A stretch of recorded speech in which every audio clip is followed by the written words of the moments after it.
So it's Friday, November 11th, and Mattress Mac is trying to figure out how to spend his $75 million that he won, betting that the Astros would win the World Series. Last week, in a much anticipated move, the Federal Reserve raised short-term interest rates to a target of 3.75% to 4%. Maybe Mac's going to put some money there. While this was expected, interest rate moves by the Federal Reserve is always news for your money. I'm Chris Parrish with Oak Harvest Financial Group here in Houston, Texas, and welcome to our weekly Stock Talk podcast, keeping you connected to your money. Before moving on to discuss last week's Fed meeting, its rate increase, and trying to read between the lines, please make sure to hit the subscribe button and tap the notification bell so you'll be notified when we release our latest content. So viewers, Fed moves are almost always news for you, your family, and your money. As it has been all year, markets were once again whipsawed on the day of the Fed's interest rate increase. Why? Well, because the release came in two parts. There's the written committee statement, and then about 15 minutes later, the chairman's comment and questions and answers. The markets initially reacted positively, rallying to 3,900 on the S&P 500 on the committee's statement, which read more dovish. The dovish change was the Fed discussed factors that would influence policymaking going forward. It said the committee would take into account the cumulative tightening of monetary policy, the lags with which monetary policy affects economic activity and inflation, and the economic and financial developments. So what does that all mean? That's code for we'll be forward-looking and anticipatory. We know a slowdown is coming in the economy. This was taken as bullish for the markets. The Fed saying that a slowdown in the pace of future hikes is coming. That would be bullish.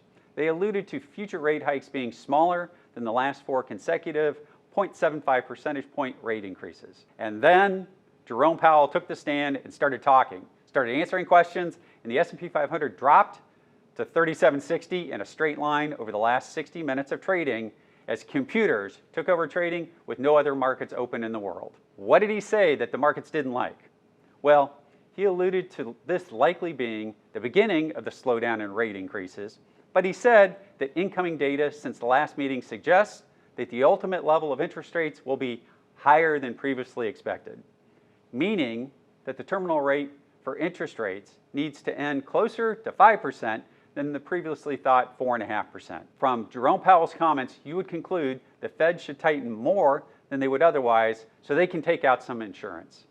Powell said it was premature to think about pausing, and the markets went straight down. He said they're not even close to pausing anytime soon. So that's pretty clear cut, yes? Well, not to me, not exactly. Why? Because I take you back exactly a year ago to November 2nd and 3rd, 2021, its Fed meeting, followed by the November 23rd release of the Fed minutes, which also happened to be almost the exact top in price and time for the S&P 500. Here's a chart of the S&P 500 with the day in November minutes released in 2021 highlighted. Yes, we did make slightly higher highs at the end of the year in 2021 for 3 to 5 days at the end of the year on markups, which is a thing in the hedge fund world. Here's a link to a CNBC article of the Federal Reserve Committee November 2021 meeting minutes from a year ago. Click on the link, read it yourself. What you'll see is that exactly a year ago, the dynamic and the concerns of the Fed committee with Jerome Powell were exactly 180 degrees backwards from today. Back then, the minutes showed the members were concerned about inflation and they were willing to tighten policy should it continue to run hot. The minutes noted that officials would be willing to raise interest rates sooner and faster and higher than currently anticipated. That was a year ago in November.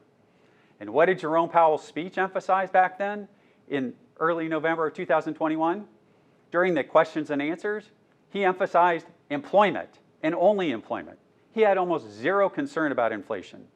His almost entire focus was on employment and jobs. While the committee was concerned about inflation, he had very little concern about inflation. That's exactly 180 degrees opposite from today. Today, Mr. Powell is 100% all in, attack inflation, while the committee in the background, who was right in November of 2021 saying, whoa, JP, slow down. We have a dual mandate, and the other factor we're responsible for is about to hit a wall. They are saying we're nearer to the end of the rate cycle, not the beginning, and we're going to go materially slower. And viewers, that would be a good thing for stocks, bonds, and your money in 2023. So I ask you, Whom should you believe about the future, the economy, and the future Fed moves in 2023? The committee in the background, who was correct in November of 2021, or Jerome Powell, who was out front and was wrong? Viewers, at Oak Harvest, we think our clients are best served by us helping them plan for their future needs instead of focusing on the past.